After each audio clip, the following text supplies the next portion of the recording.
Et voilà, là on va juste passer la parole à M. Trésor qui va nous parler de l'avio. L'envio. L'envio. Alors, avio d'abord ça veut dire quoi, avio? L'avion, comme tout cas, on a mobile venu, bon, on voit c'est on disait que l'avion c'est quoi, un appareil volant, imitant l'oiseau naturel. Bon, ça c'est selon les gens au quartier. La vraie définition de l'avion c'est nous à l'école on avait appris ça. Ça c'est la définition des gens qui ne sont pas aviateurs. Ah d'accord. Mais comme un aviateur, je vais vous donner la définition d'un avion selon nous. L'avion c'est un appareil capable de se déplacer dans l'air. Il est plus lourd que l'air et muni d'un organe moteur. On ne peut pas parler aussi de l'avion sans citer certaines de ces... Oui, plus lourd que l'air. Comment? Pourquoi ne tombe pas? Pour comprendre l'avion, on peut commencer avec la définition d'abord de l'aéronef. Okay. Oui, l'aéronef c'est tout engin capable de se suspendre dans l'air grâce à la réaction de l'air. Comme les cerfs-volants. Les cerfs-volants, ballons à air chaud, ballons à air, sachets, drones, tout ça, ce sont des aéronefs. Alors, il y a aussi des catégories d'aéronefs. Nous avons les aérodynes et les aérostars. Et puis les aérodynes, ce sont des aéronefs plus lourds que l'air. Et puis les aérostars, ce sont des aéronefs plus légers que l'air. Dans les aérostars, nous avons les cerfs-volants, ballons à air, les sachets, donc tout ce qui peut voler dans l'air. Et puis dans les aérodynes, nous avons les aéronefs plus lourds que l'air, qui sont les avions, hélicoptères, drones, tout ça. Ce sont des aérodynes. Alors, parler de l'avion, on peut une seconde, pour les gens qui volent dans les rêves. Ça, ce sont des sorciers. D'accord. Alors, pour parler de l'avion, on va aussi citer certaines de ses parties. Nous avons l'avion est composé par les fuselages, il y a l'empennage, il y a le train d'atterrissage, et puis nous avons l'organe moteur. Donc nous avons aussi des sortes d'organes moteurs pour l'avion. Nous avons les moteurs à réaction et les moteurs à propulsion. Les moteurs à propulsion, ce sont des moteurs qui ont des hélices, comme l'hélicoptère. Il y a aussi des petits avions qui ont des hélices. Là, nous avons des Cessna, des Fokker. Et puis, nous avons aussi des avions qui ont des moteurs à réaction. Ce sont souvent des avions à long courrier. Donc, et puis, nous avons l'empennage. Pour bien éclairer sur ces points, l'empennage, c'est pas les pneus. C'est la partie communément appelée la queue. La queue de l'avion. La queue de l'avion. Tu vas te demander pourquoi les gens ne posent pas de questions. C'est parce que... Ils ne comprennent rien. On les voit juste à la télé. Oui. Et puis nous avons la voilure. La voilure, ce sont les ailes. La voilure.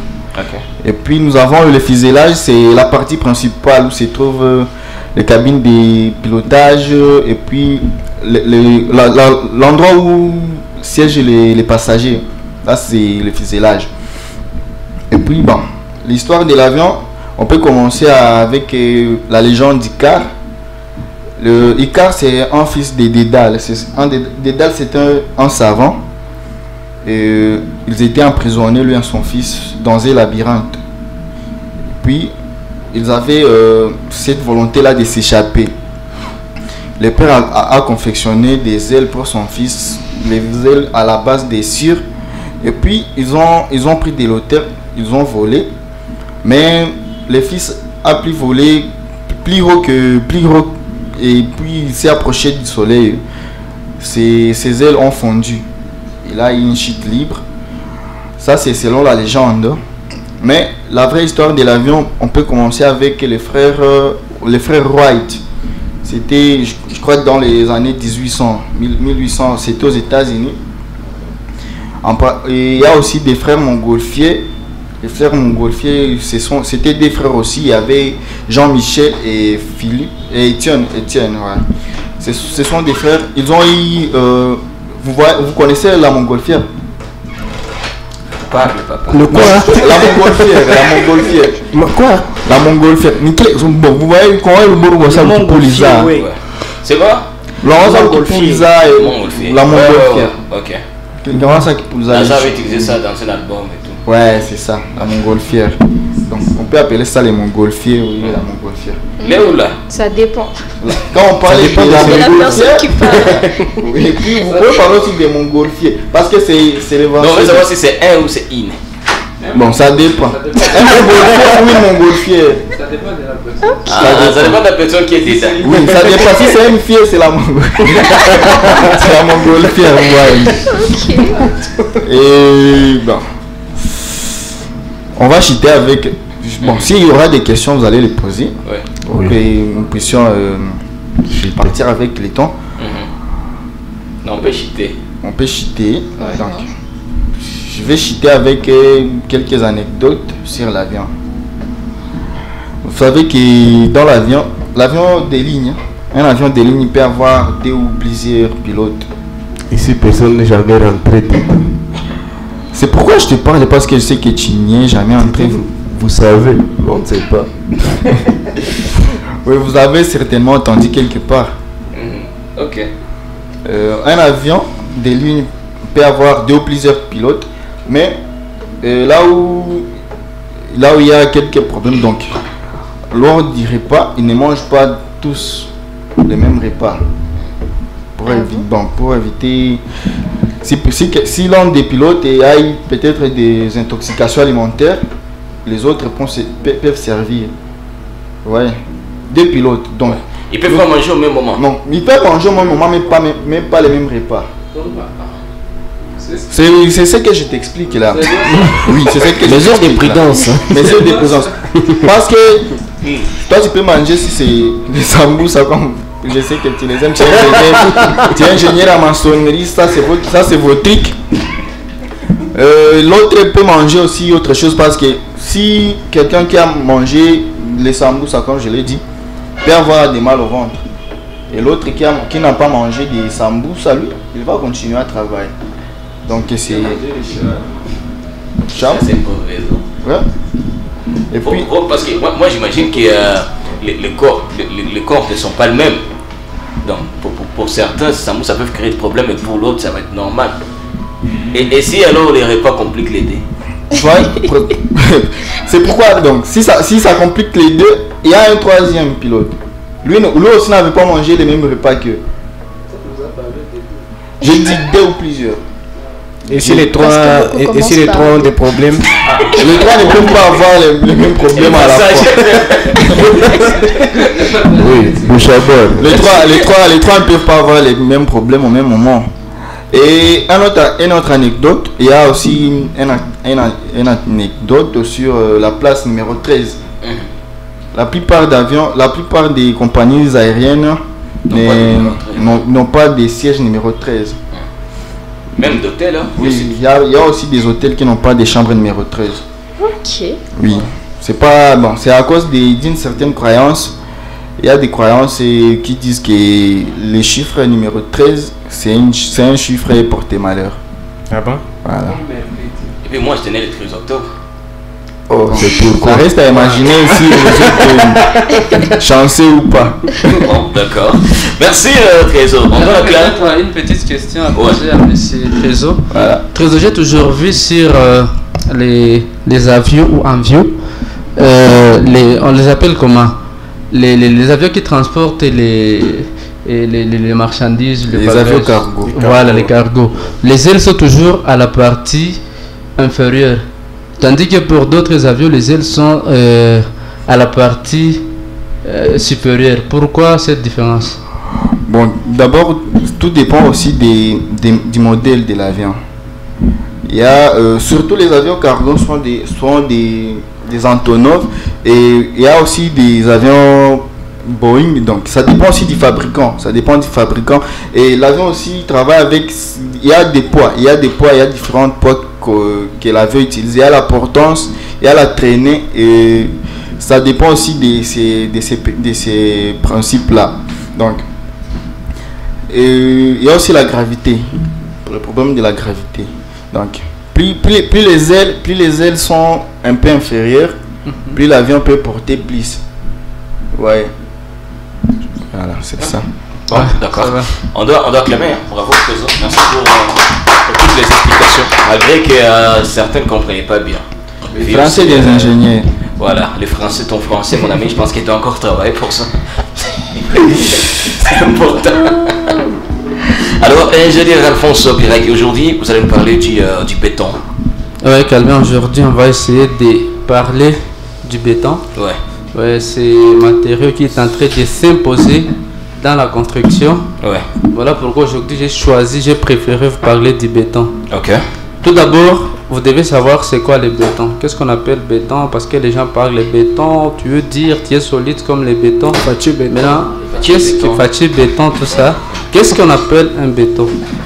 En fait, chez nous, nous appelons béton un mélange qui est justement homogène, du sable, ciment, gravier et l'eau. Lorsque vous mettez mettez tous ces produits ensemble, vous allez trouver un seul matériau qu'on appelle béton. Et donc, il y a aussi la différence entre béton et béton armé. Ok. Voilà, lorsque vous avez seulement ces mélanges que je venais de dire, vous avez du béton. Mais lorsque vous ajoutez des armatures sur ces mélanges, vous aurez ce qu'on appelle le béton armé. Maintenant, depuis quand le béton est apparu dans...